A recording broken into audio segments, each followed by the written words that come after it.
Deal not with us, Lord, according to our sins. And take not vengeance on us because of our misdeeds. Help us, O God, our deliverer. And for thy name's sake, O Lord, free us. Remember not, O Lord, our sins of old. Hasten to us with thy compassion, for we are become exceedingly poor. Saint Sebastian, pray for us. That we may be made worthy of the promises of Christ. O Lord, hear my prayer. And let my cry come unto thee. The Lord be with you. And with thy spirit.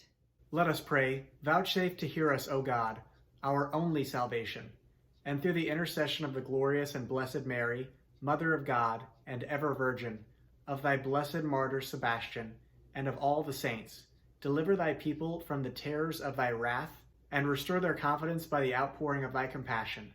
Be moved to pity, O Lord, at our earnest entreaties, and heal the illness of body and soul, so that, experiencing thy forgiveness, we may ever rejoice in thy blessing.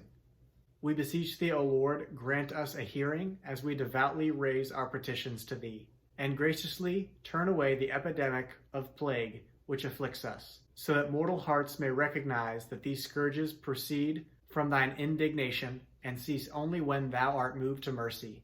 Through our Lord Jesus Christ, thy Son, who lives and reigns with thee in the unity of the Holy Spirit, one God, forever and ever. Amen. This prayer was said at every FSSP parish in the world today after Mass, and we wanted to share it with you to help unite the body of Christ in prayer. Please subscribe as we'll be posting more videos for the coronavirus and other videos this week.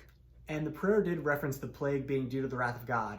I know this is very sensitive and could be applied to any natural disaster, so you're wondering, was coronavirus due to the wrath of God? I'll tell you what I know. I know that I'm not God, so I can't say anything definitively, but in ages past, Christians have turned to prayer, so let's join them. Yes. Prayer is always a great thing to do, regardless of the origin. People are suffering and dying, and our prayers can support them. We encourage you to pray for those affected and their families. Please pray especially for someone we know indirectly, Alexander Chugawell. He's suffering with the coronavirus as we speak. God love you.